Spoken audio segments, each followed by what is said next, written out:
Your brain is being hacked right now. And the terrifying part? You asked for it. Every single day, without realizing it, you make hundreds of decisions you think are yours, but they're not. That Coca-Cola you grabbed instead of the store brand? Not your choice. The way you suddenly needed those sneakers you saw on Instagram? Programmed? The reason you can't stop thinking about that burger commercial, even though you ate an hour ago? Your brain was hijacked by people who understand it better than you do. But here's what nobody tells you. This isn't some dystopian conspiracy theory. This is neuromarketing, and it's the most fascinating intersection of brain science and business that exists today. And before you close this thinking, it's just about manipulation. Wait, because what you're about to discover will change how you see every advertisement, every product placement, every color choice in every store you've ever walked into. More importantly, it'll change how you understand your own mind. I'm about to take you on a journey into the hidden world where neuroscience meets marketing, where MRI machines predict what you'll buy before you know it yourself, where eye-tracking technology reveals what your conscious mind refuses to admit, and where the simple act of holding a warm coffee cup can make you trust a stranger. Sound like science fiction? It's happening right now, and you're swimming in it. Juxons. What your brain doesn't want you to know. Let me tell you about a study that should honestly terrify you or fascinate you depending on your perspective.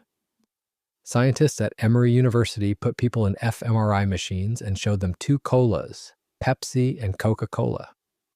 When the participants didn't know which brand they were drinking, their brains showed equal pleasure responses, 50-50 preferences. Makes sense, right? They're basically the same product.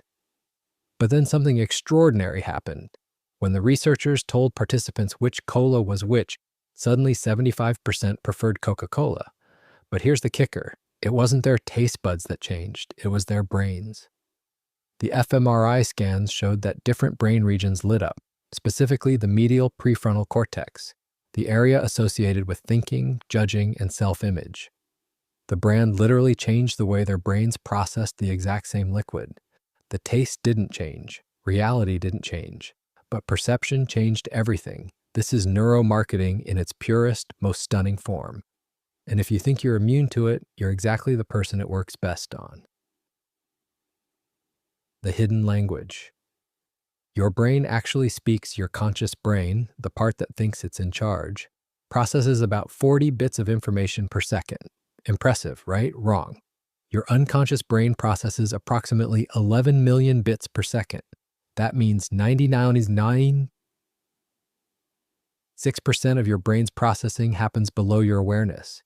You're essentially a submarine where the captain thinks he's steering, but the entire ship is being run by a crew he doesn't know exists. Neuromarketing speaks directly to that crew. Traditional marketing asked people what they wanted. Do you like this ad? Would you buy this product? And people lied. Not intentionally, they just didn't know. Because the part of your brain that answers surveys isn't the part that makes purchase decisions. That's like asking your left foot what your right hand wants for dinner. Then neuroscientists and marketers had a wild idea. What if we stopped asking and started looking? What if we could see what the brain actually does when it encounters a product, a brand, a commercial?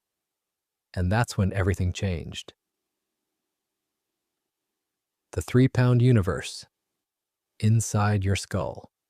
Before we go deeper, you need to understand the main characters in this story, the parts of your brain that marketers are constantly trying to seduce. The reptilian brain, brainstem and cerebellum, your ancient survival computer. It's been around for 500 million years, and it makes snap decisions about danger, safety, food, and reproduction. It doesn't think, it reacts. When you jump at a loud noise or crave fatty foods, that's your reptilian brain running the show. Marketers call this the old brain, and it's their favorite target because it's fast, emotional, and makes decisions before your rational brain even wakes up. The limbic system. Mammalian brain, your emotional processor, about 200 million years old. This is where feelings happen: joy, fear, trust, disgust, love. It's also where your memories get their emotional tags. Ever wonder why you can remember exactly where you were during an emotional moment but can't remember what you ate for lunch Tuesday? That's your limbic system deciding what matters. Brands that make you feel something are hacking this system. The neocortex.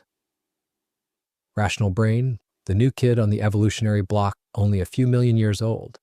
This is where you think you live, where logic, language, and conscious thought happen. But here's the secret. By the time your neocortex gets involved, your reptilian and limbic brains have usually already made the decision. Your rational brain's job is often just to justify what your emotional brain already chose. Neuromarketing is essentially the art of talking to all three brains at once, but especially those first two because they're faster, more powerful, and they control the wallet. The tools that read your mind. No, really? So how do marketers actually peek inside your skull? The technology sounds like it's from a sci-fi movie, but it's being used right now by companies you interact with every day. fMRI, functional magnetic resonance imaging. The heavyweight champion of brain scanning. This massive machine tracks blood flow in your brain, showing which areas light up when you see a product or ad. It's expensive. We're talking thousands of dollars per hour, but it reveals which brain regions are activating. When Frito-Lay used fMRI to test their ads, they discovered that shiny chip bags triggered the brain's anterior cingulate cortex, the region associated with feelings of guilt. Their solution? Matte bags. Sales went up because people's brains literally felt less guilty about buying chips. EEG, electroencephalography.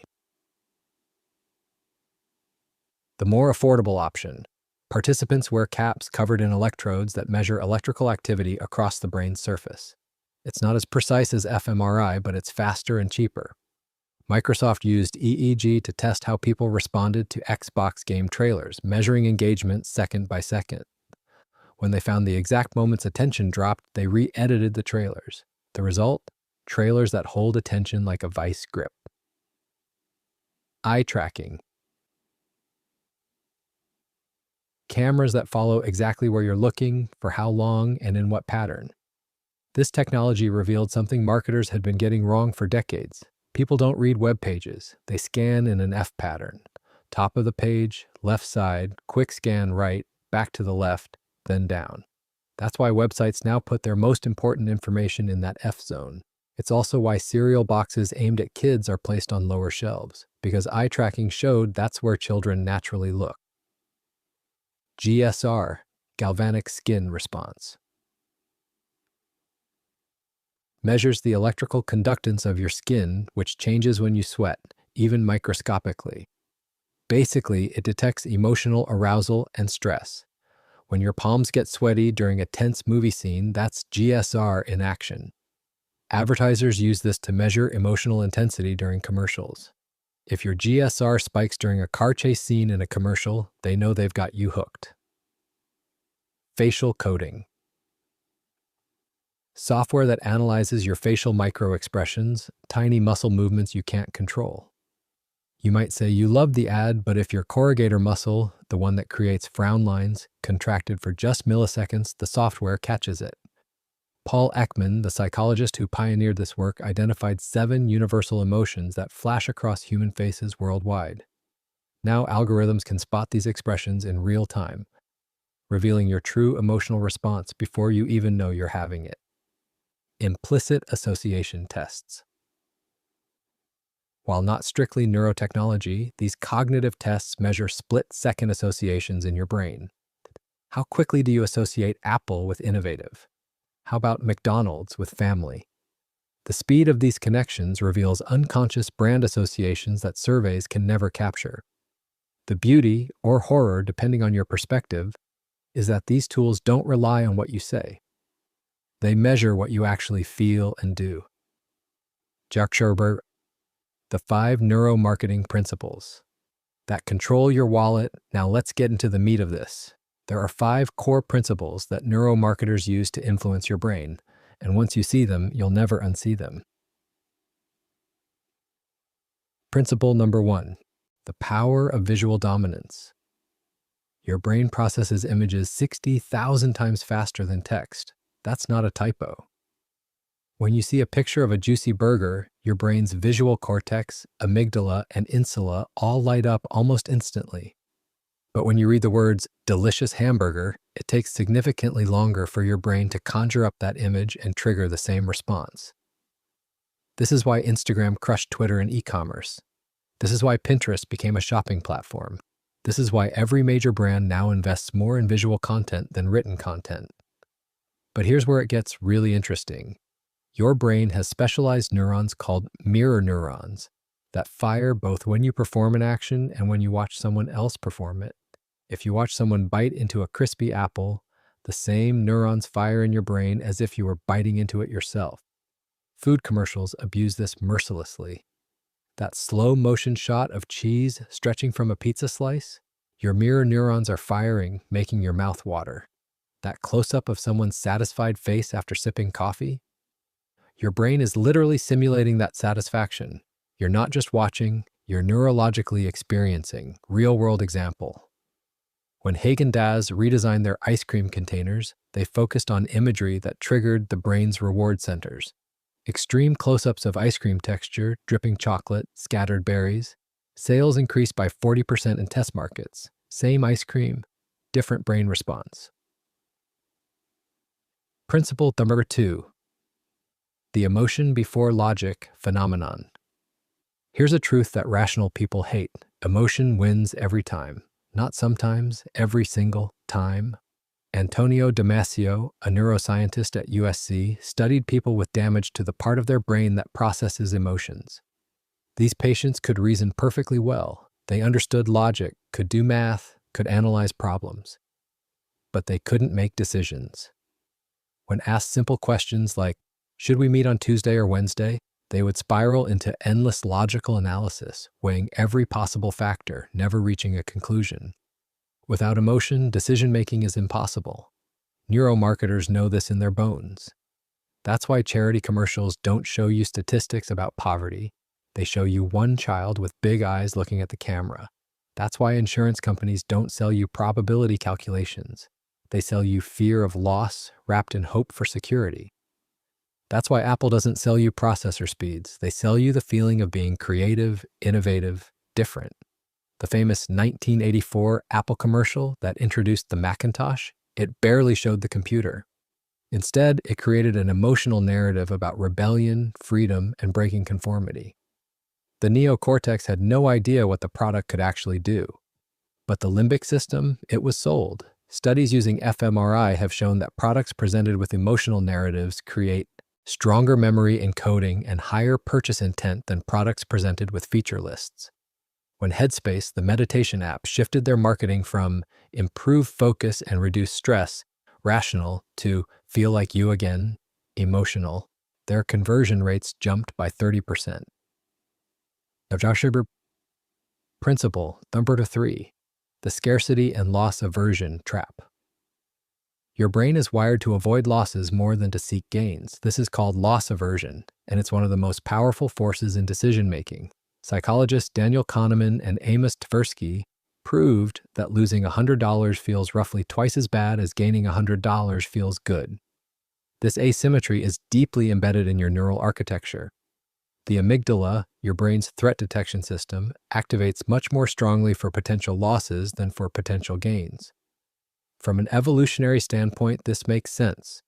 Missing out on a berry bush was unfortunate, but missing the signs of a predator was fatal. Modern marketers weaponize this constantly. Only 3 rooms left at this price? Your amygdala screams that you're about to lose an opportunity. Sale ends in 4 hours. Time scarcity triggers the same threat response as physical scarcity. Join 10,000 others who already bought this. Social scarcity. You're losing out on what others have. The online retailer Booking.com is a masterclass in loss aversion neuromarketing. Every listing shows only 1 room left. 23 people are looking at this property. Last booked 3 minutes ago. You missed it. This property is no longer available on our site. Your brain isn't thinking rationally about hotel comparisons. It's in panic mode trying to avoid the loss. Studies using EEG have shown that countdown timers and scarcity messages increase frontal asymmetry in the brain, a pattern associated with approach motivation and purchase intent. When Stephen Mooney, an e-commerce optimization expert, tested adding a simple countdown timer to product pages, conversion rates increased by an average of 9%. Just a timer, nothing else changed. Principle number 4, the pattern recognition obsession. Your brain is a pattern recognition machine. It's constantly looking for familiar shapes, sequences, and structures. This happens so automatically that you can't turn it off even when you try. Quick, don't think about a pink elephant. Too late. Your brain already constructed the image. Neuromarketers exploit this by creating patterns, then strategically breaking them. The human brain releases dopamine, a pleasure chemical, when it recognizes a pattern, and even more dopamine when it successfully predicts what comes next. But the biggest dopamine hit? When a pattern is broken in a surprising but satisfying way. This is why all Apple products look similar, pattern, but each new release has one surprising new feature, pattern break. This is why McDonald's menu is almost identical worldwide, pattern, but they add local items that surprise you. Pattern break in India, they have the Maharaja Mac with chicken instead of beef. Consider the classic M&M's tagline, melts in your mouth, not in your hand. Your brain recognizes the parallel structure in your X, not in your Y, finds it satisfying, and the pattern makes it memorable. Compare this to a rational feature description. Our chocolate coating prevents melting on contact with skin while maintaining optimal taste release properties. Accurate, but your brain doesn't give a damn. Luxury brands use pattern recognition in pricing. Why does a designer handbag cost $2,500? Because your brain recognizes the pattern. Expensive things are high quality. This pattern is so deeply ingrained that studies have shown people literally experience more pleasure from wine they're told is expensive, even when it's the same wine as the cheap bottle. The price pattern changes the actual neurological experience. Principle number 5, the trust chemical, oxytocin. Oxytocin is called the trust hormone or cuddle chemical, and it's the secret weapon of neuromarketing. When oxytocin floods your system, you become more trusting, more generous, more empathetic, and more willing to take social risks, like spending money based on a recommendation. Paul Zak, a neuroeconomist, discovered that oxytocin release can be triggered by stories, specifically character-driven narratives with tension and resolution. When you watch a story where you empathize with a character facing a challenge, your brain releases oxytocin. This makes you more likely to mimic the behavior of the character and more likely to donate, purchase, or share after hearing the story. This is why every successful brand now tells stories instead of selling features. Nike doesn't sell shoes. They tell stories of athletes overcoming adversity. Your brain releases oxytocin as you watch, and suddenly you trust Nike to help you overcome your own challenges. Airbnb doesn't sell accommodations. They tell stories of hosts and travelers forming meaningful connections. Oxytocin flows, trust builds, and you're willing to sleep in a stranger's home. Charity. Water doesn't ask for donations. They tell specific stories of individual people getting clean water, showing you the exact person your money will help. The specificity triggers empathy. Empathy triggers oxytocin. Oxytocin triggers generosity. But oxytocin can also be triggered by physical touch, eye contact, and even witnessing acts of kindness.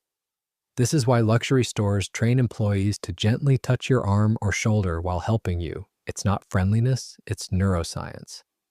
That brief touch releases a small amount of oxytocin, making you more receptive to the sales pitch. Researchers found that people who had oxytocin administered via nasal spray were 80% more generous when asked to split money with a stranger. Now, obviously, stores aren't spraying oxytocin in the air, though honestly, I wouldn't put it past some of them. But they are engineering every possible environmental factor to trigger your natural oxytocin production. The color code, how hues hijack your brain. Let's talk about something you probably think doesn't affect you. Color? You're wrong. Color impacts your decisions so profoundly that it accounts for 85% of the reason why you choose one product over another, according to research from the Institute for Color Research. Your brain processes color before shape or words. The pathway from your eye to your limbic system, emotional brain, is faster than the pathway to your visual cortex, conscious vision. This means you have an emotional reaction to color before you consciously register what you're looking at. Different colors trigger different neural responses. Red.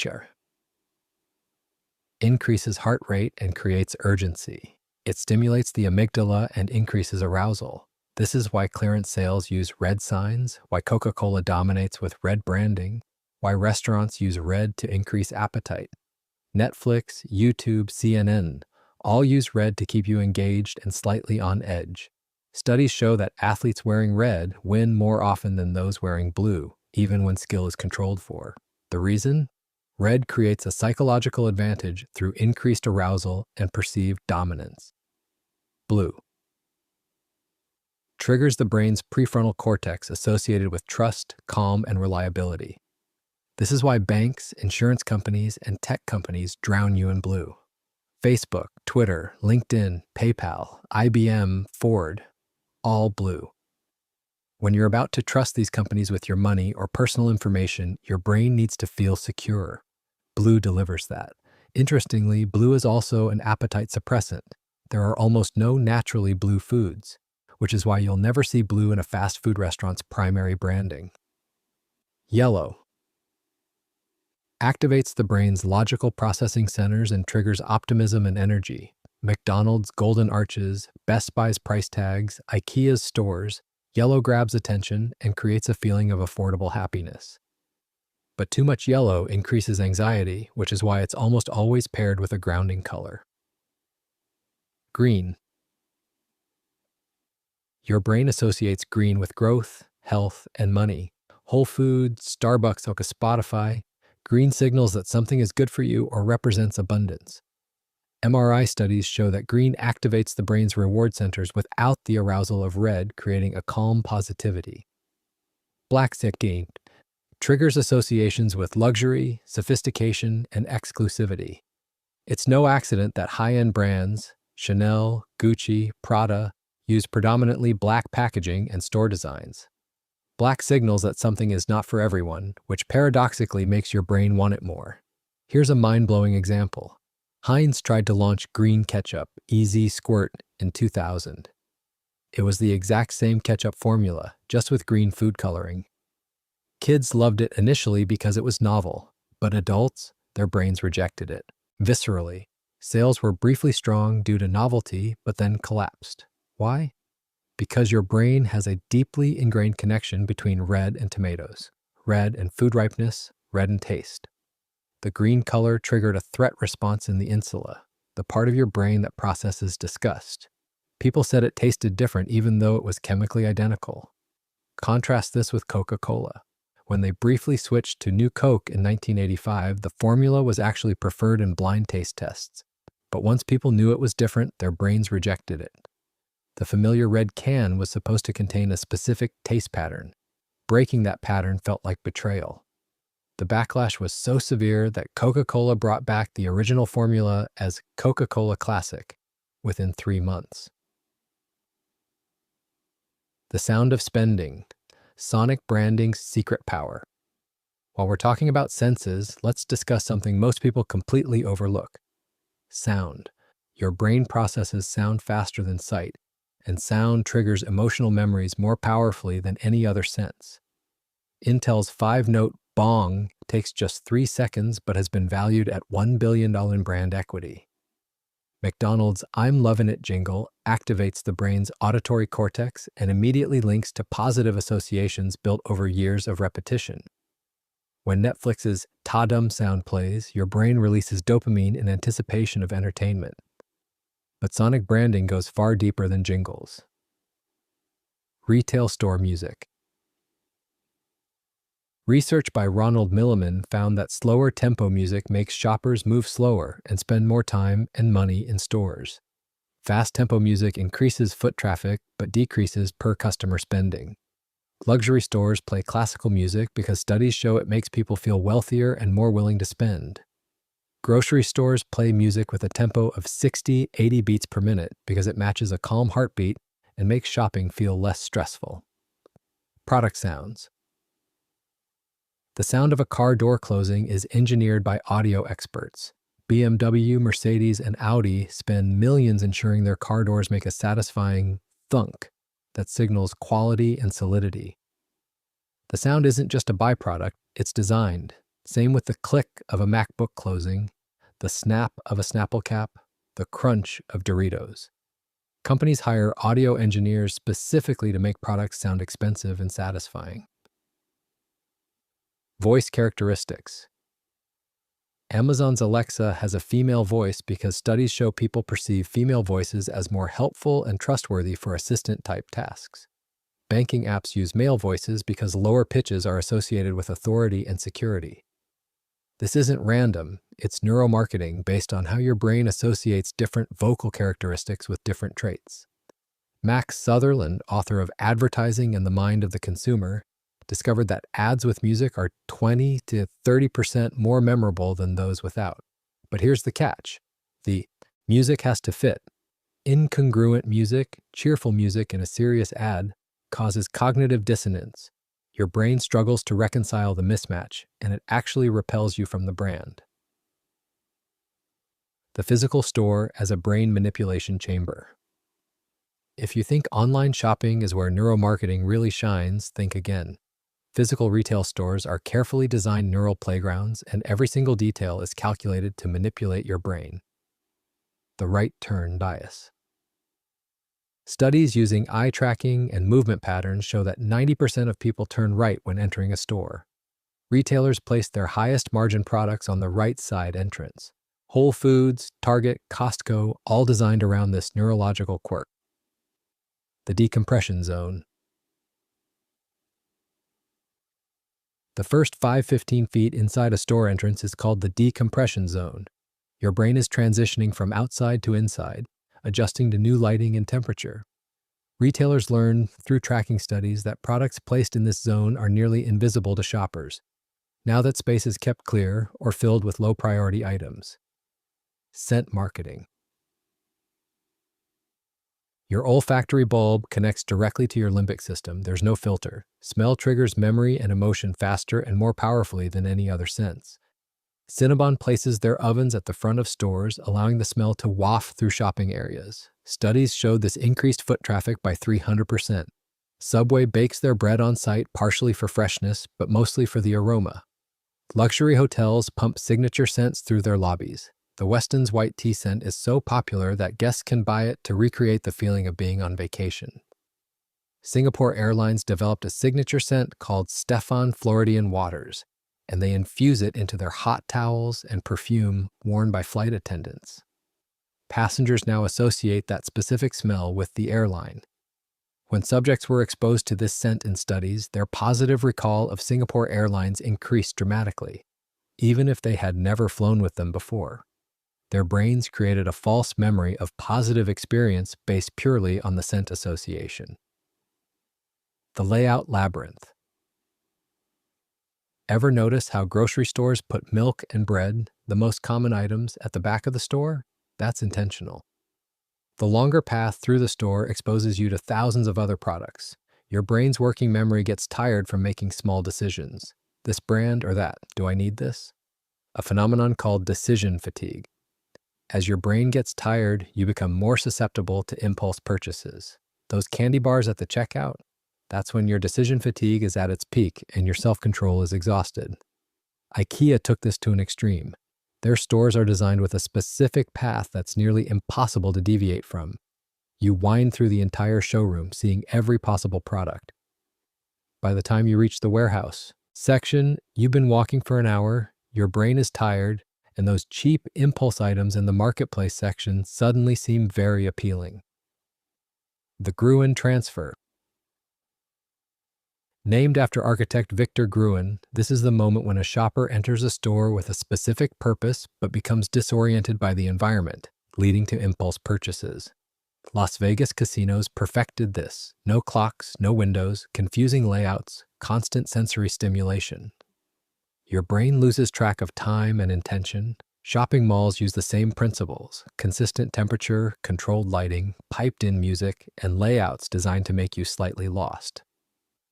Once your brain's spatial mapping gets confused, your prefrontal cortex has to work harder to navigate, leaving less mental energy to resist purchases.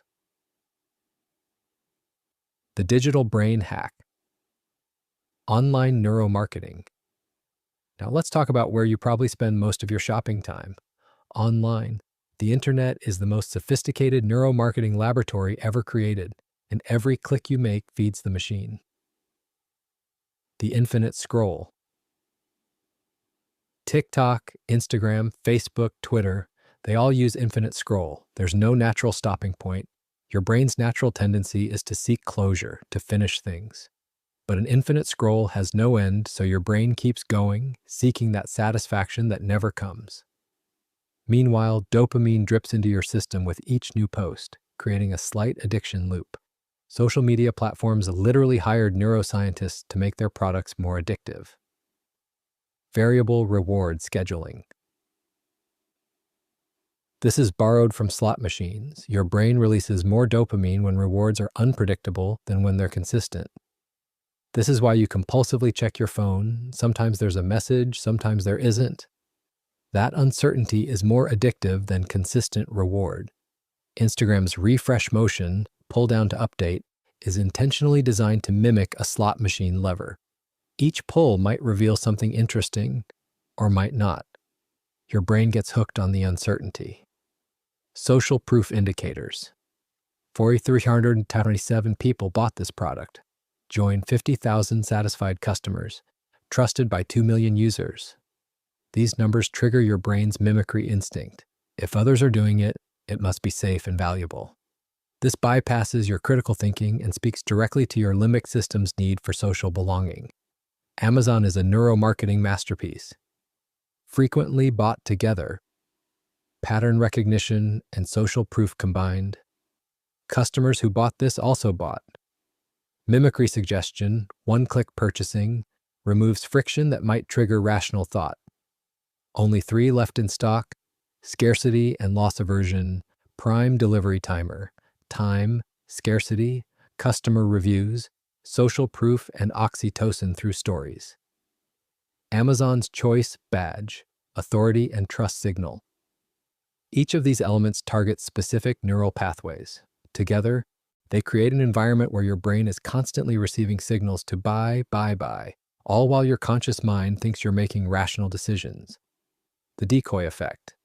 This is pure neuromarketing genius. Let's say you're choosing between 2 streaming subscriptions. Basic, $8.99 month premium, $12.99 month hard choice, right? Your brain has to weigh value against cost. But now add a third option. Basic, $8.99 month standard, $11.99 month premium, $12.99 month. Suddenly, premium seems like a no-brainer. For just $1 more than standard, you get the premium features. That middle option is a decoy. It's designed to make premium look more attractive. National Geographic ran an experiment with subscription offers and found that adding a decoy option increased purchases of the target premium option by 40%. Movie theater popcorn is another classic example. Small, $5 medium, $7 large, $8 nobody buys medium. But its presence makes large seem like a steal. Remove the medium option, and suddenly people think twice about whether large is worth $3 more than small. Your brain isn't comparing absolute value, it's comparing relative value. The decoy changes the frame of reference, and suddenly your rational decision has been completely manipulated. Let me hit you with a question that might change how you shop forever. When you made your last impulsive purchase, that thing you didn't plan to buy but somehow ended up in your cart, which of these neuromarketing techniques do you think got you? Was it scarcity messaging, emotional storytelling, color psychology, or something else entirely? Drop a comment below because I'm genuinely curious which tactics work best on real people versus what the studies say.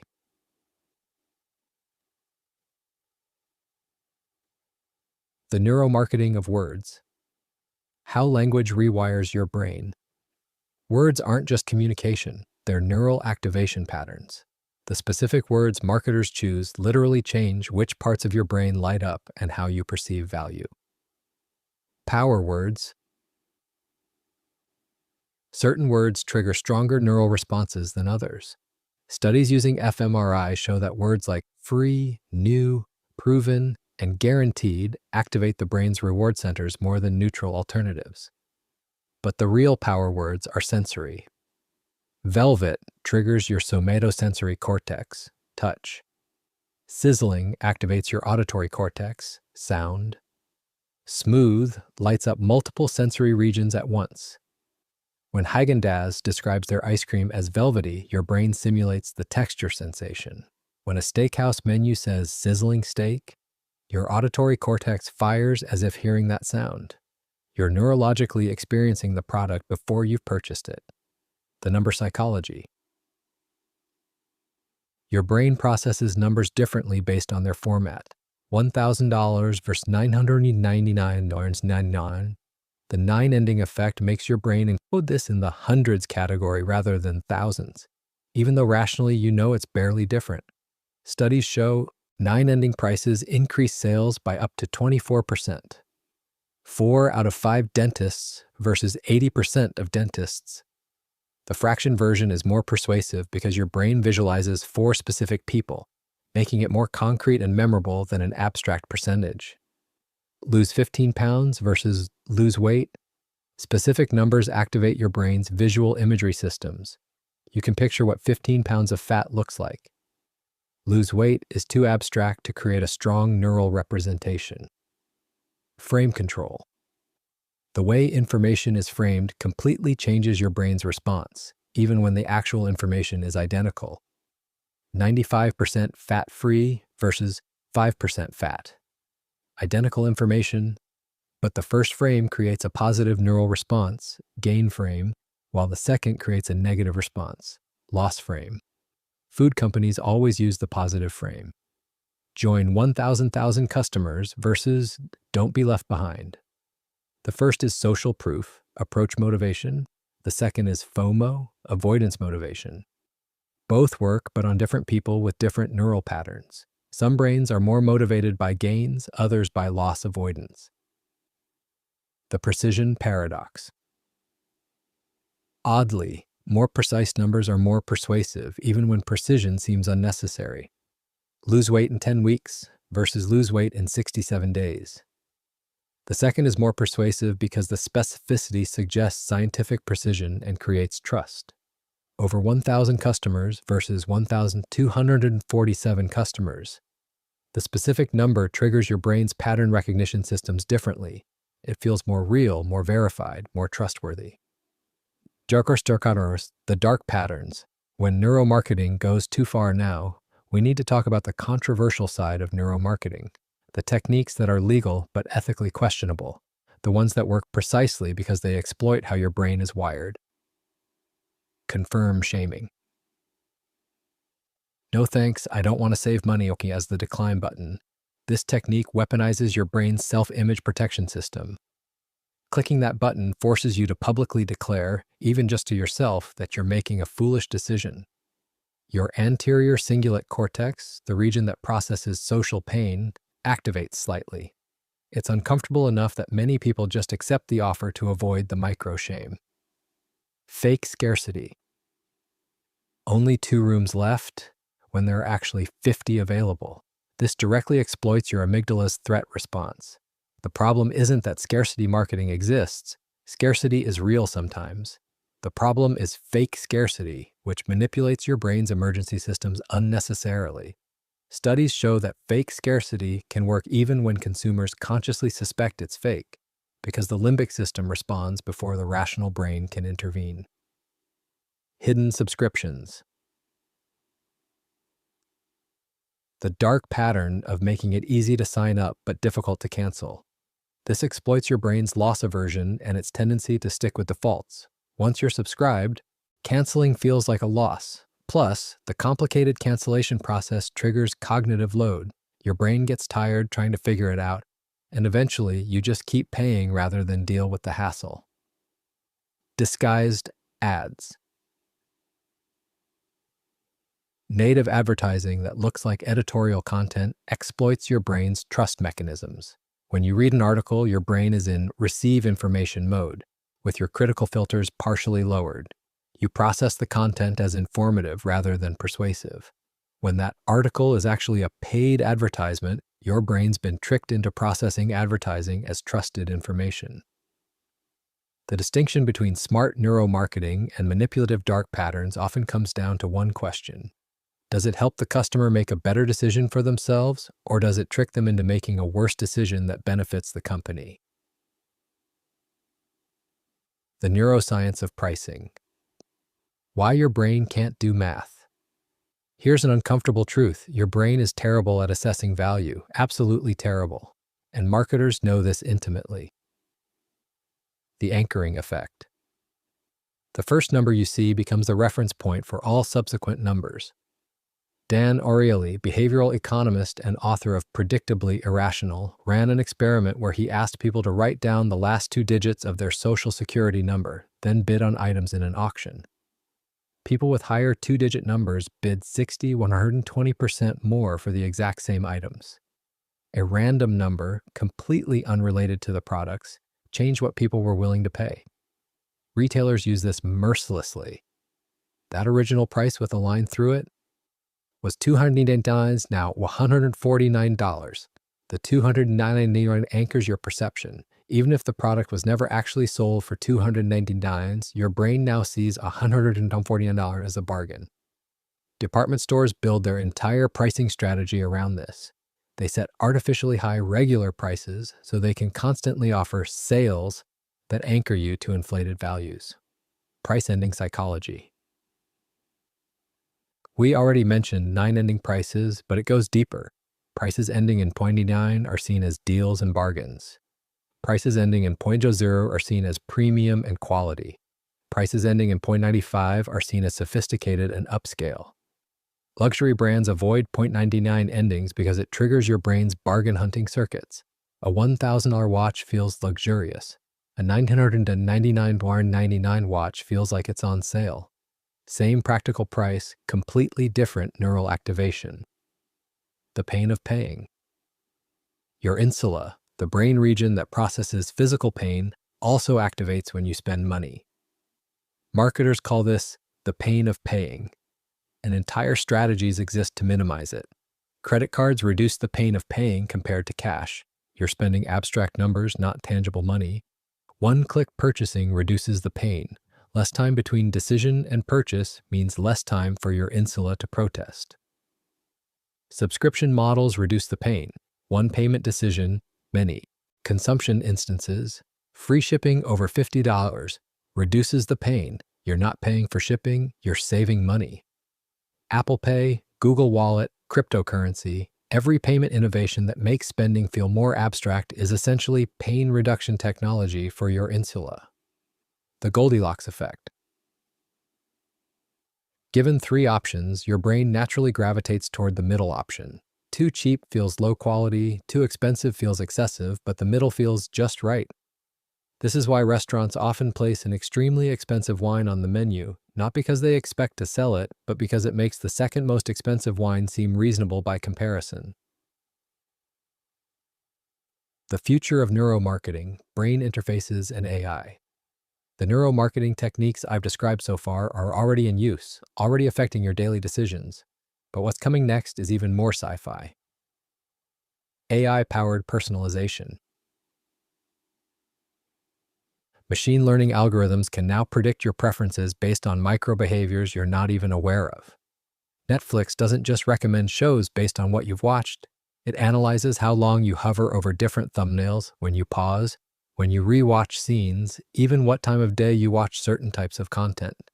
This creates a neural profile of your preferences that's often more accurate than your own conscious self-assessment. Amazon's recommendation engine is so sophisticated that they've filed patents for anticipatory shipping, sending products to distribution centers near you before you've even decided to buy them. Based on predictive models of your behavior patterns, they know what you'll want before you do. Real-time biometric targeting. Imagine smart billboards with cameras that use facial recognition to detect your age, gender, and emotional state, then instantly display an ad optimized for your demographic and current mood. This isn't future tech. It's already being tested in Japan, China, and parts of Europe. Your smartphone already has the sensors to detect your heart rate, stress levels, and emotional state through how you interact with it. How long before apps use this data to show you specific content when you're most vulnerable to persuasion? Brain-computer interfaces. Elon Musk's Neuralink and similar companies are developing direct brain interfaces. While their stated goal is medical, helping paralyzed people, treating depression, the advertising implications are obvious. Imagine ads that target your subconscious directly, bypassing your conscious awareness entirely. Before you dismiss this as dystopian sci-fi, remember, every neuromarketing technique we've discussed would have seemed like dystopian sci-fi 50 years ago. fMRI marketing, tracking eye movements, measuring galvanic skin response to optimize commercials. These would have sounded insane. Now they're standard practice. Ethical regulations. As neuromarketing becomes more powerful, regulatory questions intensify. The European Union's GDPR includes provisions about automated decision-making, but neuromarketing often influences rather than decides. At what point does persuasion become manipulation? When does marketing become coercion? Some countries are beginning to regulate. France has laws specifically governing the use of neuroscience in marketing. The American Psychological Association has issued guidelines, but technology moves faster than regulation, and the brain-hacking arms race continues. Jakscharst, how to protect your brain. Practical defense strategies. After all this, you might feel paranoid, like every purchase decision is being manipulated, every brand interaction is a neural trap. And honestly, you're not entirely wrong, but you're also not helpless. Here are practical strategies to protect your decision-making while still enjoying modern life. The 24-hour rule. For any non-essential purchase over a certain threshold, set your own, maybe 50 or 100, wait 24 hours before buying. This simple delay allows your prefrontal cortex to catch up with your limbic system. That emotional urgency fades, and you can assess whether you actually want the item. Studies show that this single technique reduces impulse purchases by about 40%. Recognize your vulnerability states. Your brain is most susceptible to marketing when you're tired, stressed, hungry, or emotionally aroused. These states reduce your prefrontal cortex function, rational brain, and increase your limbic activity, emotional brain. Don't go grocery shopping when you're hungry. Don't browse online stores when you're stressed. Don't make big decisions when you're tired. These seem obvious, but conscious awareness helps. Question scarcity claims. When you see only 3 left, or sale ends today, force yourself to ask, is this actually scarce, or are they manufacturing urgency? Often the item will be available tomorrow at the same price. The artificial deadline is designed to bypass your rational assessment. Remove payment friction. Wait, what? Shouldn't you add friction? Counterintuitively, sometimes removing payment friction helps. If you remove saved credit cards from websites, you have to manually enter payment information for each purchase. This small inconvenience creates a decision point where your rational brain can reevaluate. Understand your triggers. Everyone has specific vulnerabilities. Some people are susceptible to social proof. Everyone's buying it. Others to authority figures, doctors recommend. Others to scarcity, others to emotional stories. Pay attention to which techniques make you want to buy, then be extra skeptical when you notice them being used. Use ad blockers and limit exposure. You can't be influenced by ads you don't see. Ad blockers, paid streaming services, and limiting social media time all reduce your exposure to neuromarketing techniques. Every ad you don't see is one less neural pattern trying to influence. Embrace minimalism or conscious consumerism. Develop a personal philosophy about purchasing that goes beyond individual decisions. I only buy things I've researched thoroughly. I prefer experiences over objects. I buy quality items that last. Having an overarching principle gives your rational brain a framework to resist emotional manipulation. Make lists. Before shopping, especially grocery shopping, make a specific list and commit to buying only what's on it. This pre-commitment strategy activates your brain's consistency drive. Once you've committed to a plan, deviating from it creates cognitive dissonance, which your brain wants to avoid. Recognize that awareness isn't immunity. This is crucial. Just because you know these techniques exist doesn't mean they stop working. They're exploiting fundamental brain architecture, not rational ignorance. A magician's trick still fools you even when you know it's a trick. But awareness helps you create systems and habits that compensate for your brain's vulnerabilities. Chuck's the positive side, when neuromarketing makes life better. Before we conclude this deep dive, it's important to acknowledge that neuromarketing isn't inherently evil. Like any powerful tool, it can be used for good or ill. Better user experience. Eye tracking studies have made websites more intuitive and easier to navigate. Color psychology has made important safety information more noticeable. Sound design has made products more satisfying to use. These improve your life.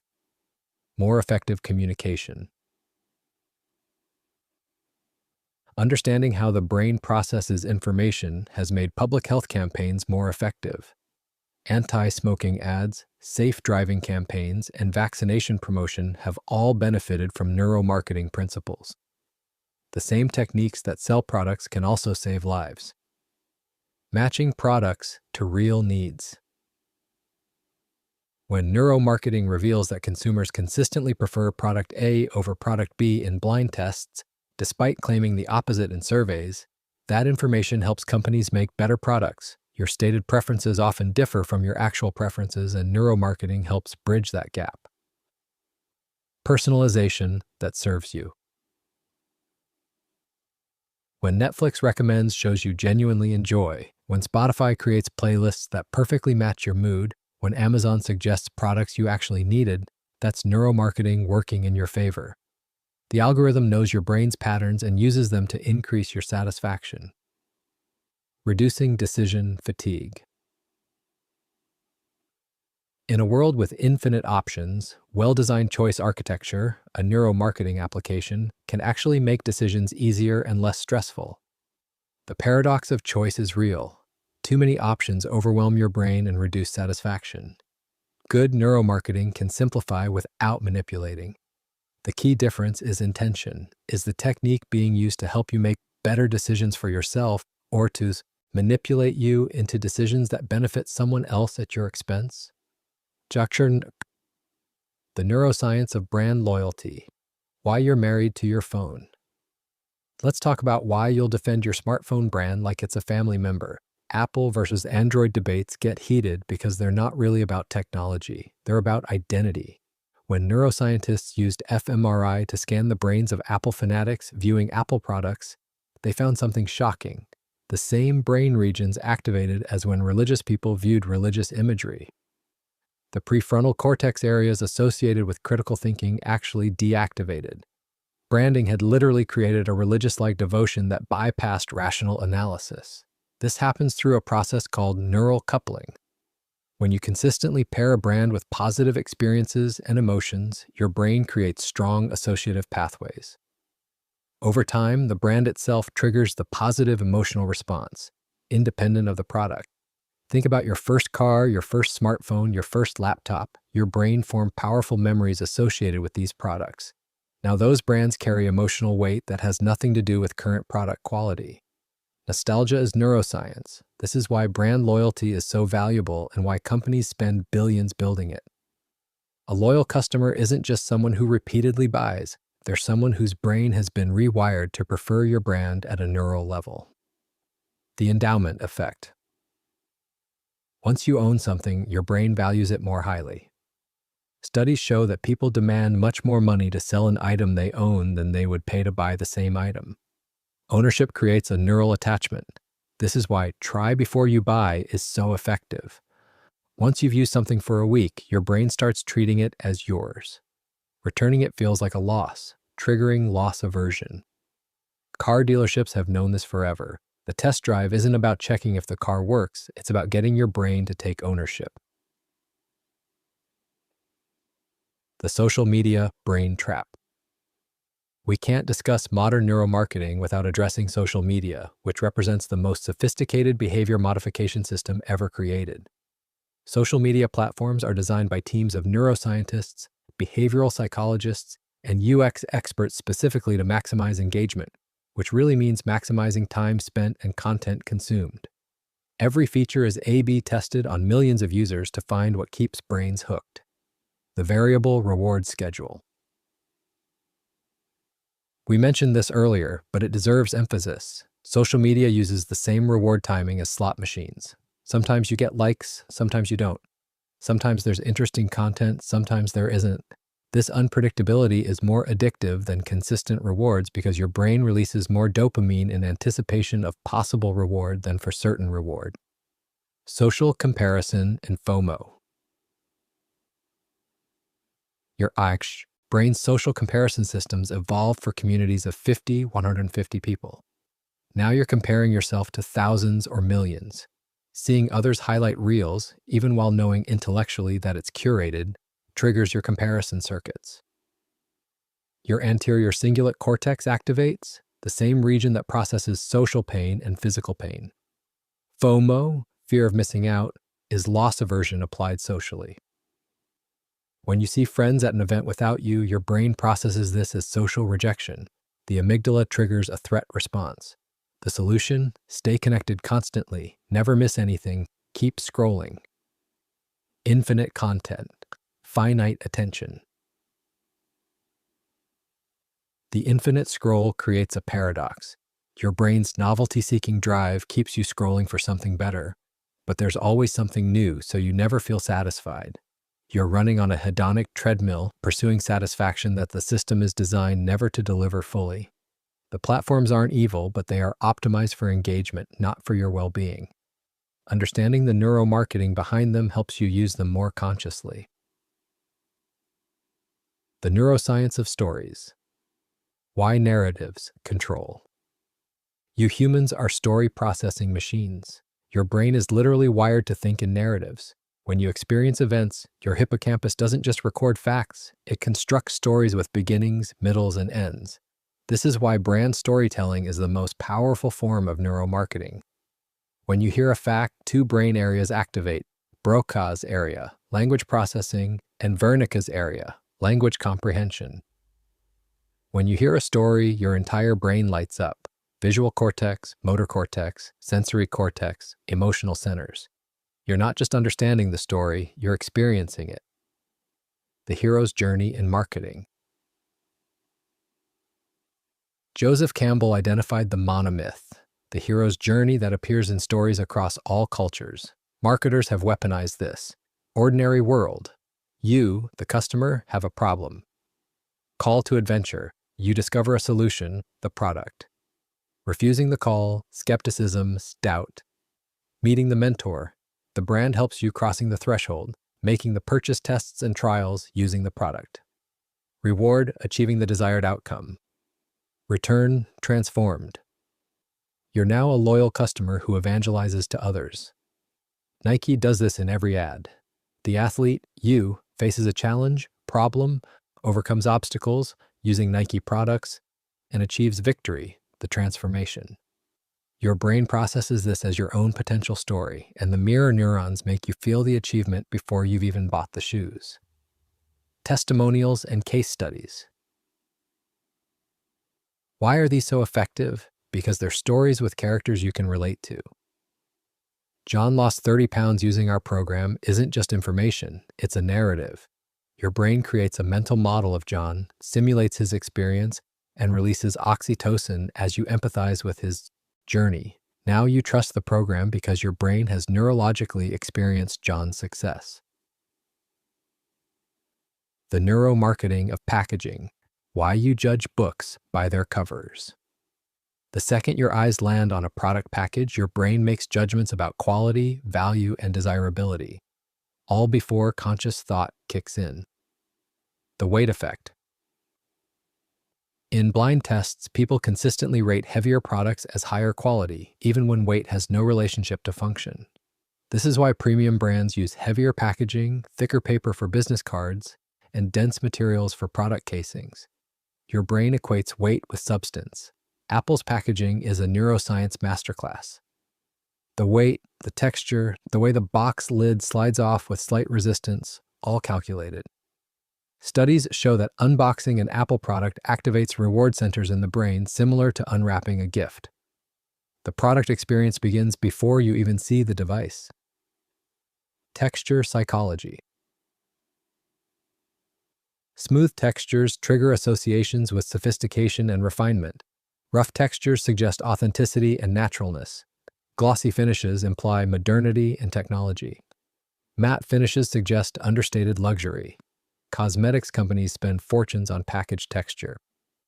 When you touch a skincare jar and it feels luxurious, your brain's expectation of product quality rises before you've even opened it. This is called the halo effect. Positive impressions in one area color your perception of everything else. Shape and size psychology. Tall, thin packages are perceived as more elegant. Short, wide packages seem substantial and reliable. Angular designs feel modern and dynamic. Curved designs feel friendly and approachable. Coca-Cola's contoured bottle is one of the most successful package designs in history. It feels good in your hand, it's instantly recognizable even in the dark or shattered into pieces, and the curves suggest friendliness and refreshment. The company has protected this bottle shape with trademarks for over 100 years because the shape itself triggers neural associations with the brand. The neuroscience of free. Why your brain can't resist. Free is the most powerful word in marketing, and neuroscience explains why. When you see something free, different brain regions activate than when you see something cheap. Dan Ariely ran experiments offering people a choice between a Lindt truffle for 15 cents or a Hershey's Kiss for 1 cent. 65% chose the truffle. Makes sense. Higher quality, small price difference. Then he reduced both prices by 1 cent. Lindt for 14 cents or Hershey's for free. Now 69% chose the Hershey's even though the relative value hadn't changed. Why? Because free activates different neural pathways. Your brain doesn't process free as a price point. It processes it as a category. Free items bypass the insila's pain of paying entirely. There's no cost-benefit analysis, just pure benefit. This is why free. Shipping on orders over $50 is so effective. You weren't planning to spend $50, but your brain reframes the situation. You're not spending extra money, you're getting free shipping. The $50 threshold doesn't feel like spending, it feels like unlocking a benefit. Buy one, get one free outperforms 50% off 2 items, even though they're mathematically identical. Your brain categorizes the second item as free, no pain of paying, rather than as a discount, still some pain of paying. The ultimate insight, your brain is both the product and the consumer. Here's the meta-level realization that ties everything together. In the attention economy, you are not the customer, you are the product. Facebook, Google, TikTok, they're not selling social networking or search or entertainment to you. They're selling your attention and your data to advertisers. Your brain's attention is the scarce resource that every company is fighting for. Neuromarketing is the battlefield, and the winner is whoever understands your brain better. But here's the empowering flip side. Your brain is also incredibly adaptable. Neuroplasticity means you can rewire your responses. Every time you recognize a manipulation technique and consciously choose differently, you strengthen alternative neural pathways. Your brain learns. The more you understand these techniques, the more you can make conscious decisions about when to let your brain's shortcuts serve you and when to engage your slower, more deliberate thinking. The synthesis, living consciously in the age of neuromarketing. We've covered an enormous amount of territory, from fMRI scans to color psychology, from sonic branding to infinite scroll, from oxytocin release to the pain of paying. Let's synthesize this into a coherent understanding.